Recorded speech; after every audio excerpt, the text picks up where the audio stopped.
강원 산간 지역의 아침 기온이 영하 20도 아래로 내려가는 등 강추위가 이어졌습니다. 추위는 내일 낮부터 조금씩 풀리겠습니다. 강추위 속에서도 올림픽을 응원하는 자원봉사자의 열기가 뜨겁습니다. 6년 만의 국제행사라며 뜨겁게 반기고 있습니다. 강원 동계 청소년 올림픽의 관중 편차를 놓고 조직위의 고민이 깊어지고 있습니다. 인기 종목은 매진이지만 비인기 종목은 한산한 모습입니다. 70대 오토바이 운전자가 사고 끝에 사망했습니다. 그런데 상대 운전자는 무면허로 드러났고 심지어 운전자 바꿔치기도 시도했습니다. 여러분 안녕하십니까? 뉴스데스크 강훈입니다.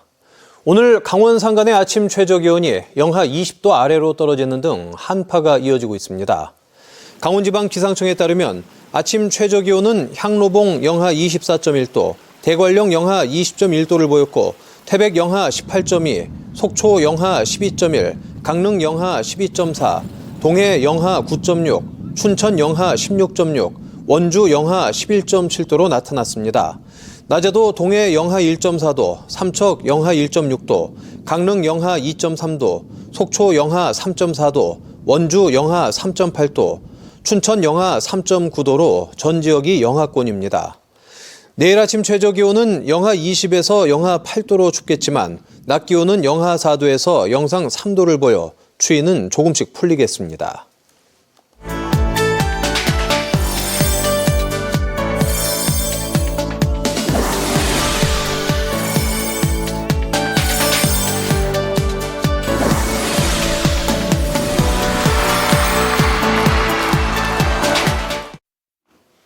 (2024) 강원 동계 청소년 올림픽 대회가 갈수록 열기를 더해가고 있습니다. 하지만 일부 인기 종목이나 한국팀이 출전하면 많은 관중이 몰리지만 비인기 종목은 예약하고도 오지 않는 노쇼가 속출하거나 아예 관중석이 텅텅 빌 때가 많습니다. 김인성 기자가 보도합니다.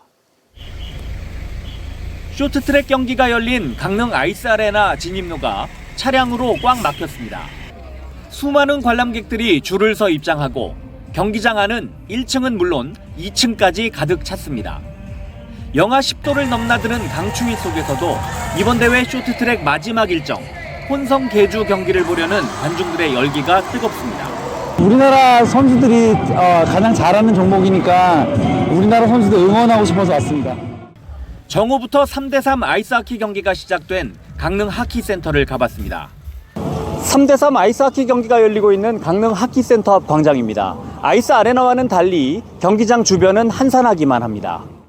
3대3 아이스하키는 경기장을 절반으로 갈라 2개의 경기가 동시에 진행되는데 한국과 중국의 준결승 경기가 열린 쪽은 2층 관객석마저 가득 찰 정도로 구름 관중이 몰렸지만 경기 처음 봤는데 아마 TV로 방송으로 봤으면 보다 말았을 텐데 너무 재미있게 보고 있어요. 너무 박진감 넘치고요.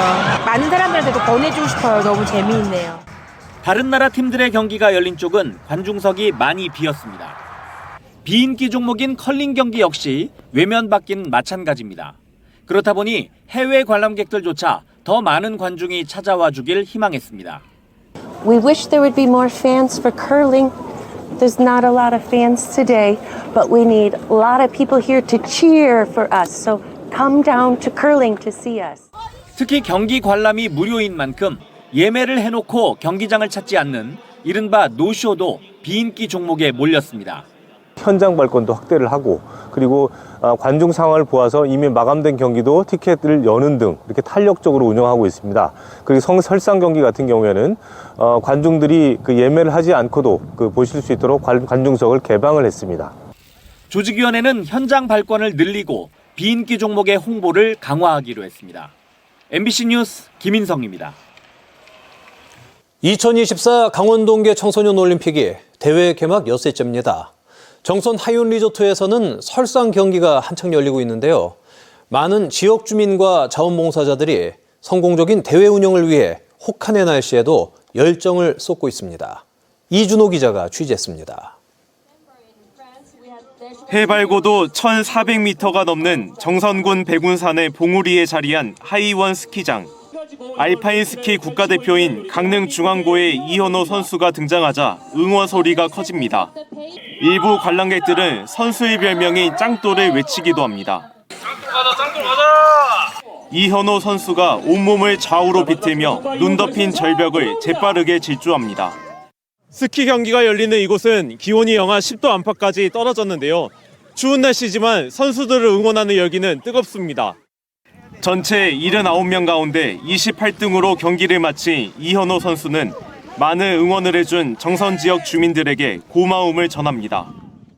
추운데 스키 신고 여기 위에까지 오셔가지고 응원해주시고 선수층도 얇아서 몇 명 없는 한국 선수를 응원 열심히 해주셔서 감사합니다. 알파인과 프리스타일 스키 두 종목이 열리는 정선군에는 200명 안팎의 주민이 자원봉사에 참여하고 있습니다. 혹한의 날씨에도 아랑곳하지 않고 경기장에 나온 자원봉사자들은 다음 달 1일까지 대회를 성공적으로 마무리하는 데 힘을 보태겠다는 각오입니다. 평창 동계올림픽을 갔었던 경험이 있는데요. 그때 자원봉사자분들께 많은 도움을 받았던 것 같아서 저도 많은 분들에게 도움이 되고 싶어서 지역 주민과 상인들도 정선을 방문한 내외국인들이 강원도에 대해 좋은 인상을 받도록 힘쓸 예정입니다. 주민들도 다 하고 전체적으로 이제 그 올림픽 때문에 평창을 왔다가 정선을 전부 다 걸쳐서 가니까 고맙게 생각하고. 평창 올림픽에 이어 6년 만에 국제 동계 스포츠 행사가 열리는 정선군에선 오는 28일까지 설상 경기가 열립니다. 또 하이원 마운틴 스키하우스 무대에서는 오는 27일까지 오전 10시 반부터 오후 4시까지 다채로운 문화예술 공연이 펼쳐질 예정입니다. MBC 뉴스 이준호입니다. 이달 초 강릉의 한 농로에서 차량과 오토바이가 충돌해 오토바이 운전자가 숨지는 사고가 있었습니다. 유족들은 무면허인 차량 운전자가 구호조치 없이 딸과 운전자 바꿔치기를 시도했고 오토바이 운전자는 결국 숨졌다며 울분을 토하고 있습니다. 배원한 기자입니다. 부서진 채 농로에 넘어져 있는 오토바이. 오토바이 잔해물도 널브러져 있습니다. 지난 1월 9일 강릉시 유산동의 농로에서 76세 최모 씨가 몰던 오토바이와 한 SUV 차량이 부딪혔습니다. 사고는 오전 10시 26분쯤 발생했는데 15분이면 닿을 수 있는 병원에 40분이 지난 11시 6분에야 도착했고 오토바이 운전자 최 씨는 심정지 상태로 들어왔다 결국 숨을 거뒀습니다. 차량 소유자인 60세 김 씨는 유족을 찾아와 20살 딸이 운전했다며 대신 사과까지 했지만 사실은 거짓말이었습니다. 경찰 조사 결과 차량 운전자는 김 씨 본인이었습니다. 자기 딸과 운전자를 바꿔치기 하려 한 겁니다. 여기에 가해자는 면허 취소로 무면허라는 사실도 드러났습니다. 해당 사고 현장입니다. 피해자 유가족들은 사고 당시 가해자가 즉각적인 구호 조치나 119 신고를 하지 않아 결국 사망에 이르렀다며 분통을 터뜨리고 있습니다. 유족들은 가해자가 무면허 상태로 사고를 낸 뒤 이를 모면하기 위해 운전자를 바꿔치기 했고 이 과정에서 피해자를 방치해 목숨까지 잃게 됐다고 말합니다. 아버님은 숨을 쉬고 계셨다고 분명히 얘기를 했던 부분이었거든요. 근데 15분이 아닌 40분 동안 경과 지체가 되다 보니 분명히 살릴 수 있었던 부분이고 살아 계셔야 하는 분인데 돌아가셨으니까 그게. 현재 경찰은 김 씨에 대해 범인 은닉 교사와 도주치사, 무면허 운전 혐의로 구속영장을 신청한 상태라고 밝혔습니다. 유족들은 가해자가 끔찍한 범죄를 저지른 만큼 강력한 처벌을 요구하고 있습니다. 일단 저희 측은 가족을 잃었기 때문에 합의나 이런 건 전혀 원치는 않고요. 합당하게 정말 처벌을 제대로 받았으면 좋겠어요. 한편 경찰은 사고 경위를 밝히기 위해 국립과학수사연구원에 차량의 사고 기록 장치 분석을 의뢰한다는 계획입니다. MBC 뉴스 배현환입니다. 제22대 국회의원 선거가 70여일 앞으로 다가오면서 여야 모두 후보 공천에 속도를 내고 있습니다. 강원도 8개 선거구 중에서 춘천과 원주가 승패를 가를 격전지로 떠오르면서 전략 마련에 분주해지고 있습니다. 허주희 기자입니다. 국민의힘이 강원도에서 전석 승리 의지를 표명했습니다. 총선 필승 전략을 논의하기 위해 강원 지역 국회의원 보좌진들과 당협 사무국장들이 모였습니다. 이번 총선에서 강원도 여야 모두 공을 들이는 곳은 선거 때마다 표심이 왔다 갔다 하는 춘천과 원주입니다. 수도권 바람을 직접적으로 받는 춘천은 경쟁도 가장 치열합니다. 특히 춘천, 철원, 화천, 양구, 갑선거구는 더불어민주당 허영 의원을 상대로 예비 후보가 7명이나 등록하면서 8개 선거구에서 경쟁률이 가장 높은 8대1을 기록하고 있습니다. 원주는 갑을 모두 당을 넘나드는 표심 이동이 두드러집니다. 4년 전 총선 때 민주당 이광재 후보를 선택했던 표심은 2년 뒤 이광재 의원의 도지사 출마로 치러진 보궐선거에서는 국민의힘 박정아 후보로 바뀌었습니다. 전통적으로 주로 보수 의원을 선택해왔던 원주을은 8년 전부터 내리 민주당 송기현 후보를 당선시켰습니다. 국민의힘은 민주당의 공세에 맞서 후보를 단일화하는 공천 작업을 서둘러 후보 경쟁력을 일찌감치 확보하겠다는 입장입니다. 후보가 경쟁력을 갖기 위해서는 공천이 빨리 돼야 된다고 생각을 합니다. 그래서 중앙에 지속적으로 공천을 빨리 해달라고 요청을 드리고 있습니다. 더불어민주당은 윤석열 정권 심판을 내세워서 과반 의석을 차지하는 게 목표입니다. 8개 선거구 가운데 당선 가능성이 높은 춘천과 원주를 중심으로 지지세를 확장시키겠다는 전략입니다. 그 여세를 몰아서 이번 총선에서 더불어민주당이 제1당의 위치를 다시 한번 획득해서 윤석열 정부에 대한 견제와 비판을 하는 제대로 된 야당의 역할을 하도록 하겠습니다. 12년 전 19대 총선 때 국민의힘 전신인 새누리당의 전석 승리를 몰아준 강원 표심. 4년 전 21대 총선 때는 춘천갑과 원주갑을 이렇게 3개 의석을 더불어민주당에 내줬습니다. 다가오는 4월 10일 총선에서 표심이 어디로 향할지 춘천과 원주가 강원도 최대 격전지로 주목받고 있습니다. MBC 뉴스 허주입니다. 겨울 청소년 올림픽의 성공적인 운영을 위해 곳곳에서 노력이 이어지고 있는데요. 한국석유관리원은 대회 기간 동안 가짜 석유로 인한 안전사고나 재산 피해가 없도록 경기장 주변 주유소를 상대로 암행 단속에 나섰습니다. 유주성 기자입니다. 한국석유관리원 직원들이 주유소 안 사무실로 들어가 석유 수급 내역을 확인합니다. 이게 좀 불일치 나는 내역이 있어서 그 점검을 좀 해야 되거든요. 그게 출하 전표라든지 아니면 계산서라든지 뭐 이런 게 필요하거든요. 이 주유소는 정유사로부터 1만 2천 리터의 휘발유를 수급했다고 당국에 보고했는데 실제 수급량은 8천 리터였습니다.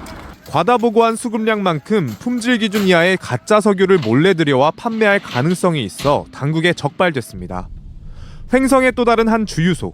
이번엔 암행 차량을 타고 일반 고객인 척 경유를 주유합니다. 안녕하세요. 2만 원만 주유해 주세요.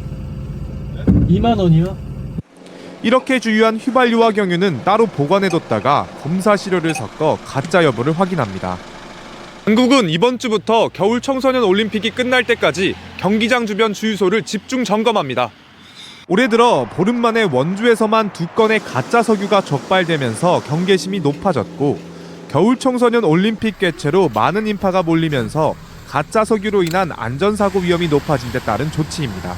실제 이러한 차량 도입을 통해서 이런 악의적으로 리모컨 조작 등의 주유소에 대한 부분은 거의 대부분 지금 현재는 없어져 있는 상황이고요. 한국석유관리원은 겨울 청소년 올림픽의 안전한 진행을 위해 경기가 열리고 있는 4개 도시, 경기장 주변 45개 주유소를 상대로 암행 단속을 강화했습니다. MBC 뉴스 유주성입니다. 강원 동계 청소년 올림픽 관계자들이 강릉과 평창, 정선, 횡성 등 개최 현장을 찾아 한파와 위생, 식단 점검에 나섰습니다. 김진태 강원도지사는 오늘 동계 청소년 올림픽 선수촌인 강릉 원주대를 찾아 조리 진행 과정과 식재료 관리 상황을 확인한 뒤 위생에 철저히 신경 쓸 것을 당부했습니다. 또 최종구 위원장과 김철민 조직위 사무총장은 자원봉사자와 장병 등이 머물 경기장별 난방 텐트 설치 상황과 이동식 화장실 등을 점검했습니다. 김조일 소방청 차장도 강릉 올림픽파크 일대를 돌며 소방시설을 점검했습니다. 한국 여자 아이스하키 대표팀이 여자 3대3 아이스하키 준결승에서 중국을 꺾고 결승에 올랐습니다. 한국 대표팀은 오늘 강릉 하키센터에서 열린 중국과의 준결승전에서 1피리어드에서 2대3으로 뒤지다 6대4로 역전승을 거두고 결승전에 진출했습니다. 한국 대표팀은 내일 오후 2시 이탈리아를 14대4로 이긴 헝가리와 금메달을 놓고 다툽니다. 정성군이 강원 동계 청소년 올림픽 기간 부상자 발생에 대비해 응급 의료 체계를 강화합니다. 정성군은 올림픽 대회 중에 부상을 입은 에스토니아 선수 1명과 프랑스 기자 1명에 대해 외과 진료를 벌였고 자원봉사자 2명도 응급 진료를 받았다고 밝혔습니다. 동계올림픽 공식 병원인 정선군립병원에는 선수당 전용 접수 수납 창구와 의무 지원실을 조성해 24시간 근무를 하며 한 번에 진료에서 치료까지 원웨이 시스템으로 대회 기간 발생하는 환자를 관리하고 있습니다. 태백산 눈축제가 오는 26일 개막할 예정인 가운데 최근 태백 지역에 내린 폭설로 눈축제 분위기가 고조되고 있습니다. 눈축제 주무대인 태백산 국립공원 단골광장에서는 30cm가량 눈이 쌓였고 대학생 10팀이 참가한 눈조각 경연대회가 진행 중입니다. 올해로 31회를 맞는 태백산 눈축제에서는 31가지 다양한 볼거리와 즐길거리 프로그램이 마련되며 가족 단위 관광객들을 위해 테마공원에서는 요일별로 다양한 공연 이벤트가 열립니다. 동해시가 미래 성장 동력 창출과 시민생활 안정에 행정력을 집중하고 있습니다. 동해시는 시정 목표와 정부, 강원도의 정책 기조에 부합하는 미래 성장 동력 사업과 지역경제 활성화, 시민생활 안정을 위한 111건 3,450억 원 규모의 신규 사업을 발굴했다고 밝혔습니다. 사업 주요 추진 전략으로는 전국 10대 관광도시 선정과 2천만 관광시대, 미래산업 글로벌 도시주도, 복지 사각지대 없는 도시 구현 등입니다. 강릉시가 강릉과학일반산업단지 내 편의시설이 부족하다는 지적에 입주 예정업체들을 상대로 간담회를 벌입니다. 강릉시는 다음 달 15일 1, 2종 근생시설, 업무시설, 의료기관 등 다양한 편의시설 건축이 가능한 지원시설 용지 소유자들을 상대로 착공 협조를 요청할 계획입니다. 뉴스데스크 강원을 마칩니다. 함께해 주신 여러분 고맙습니다.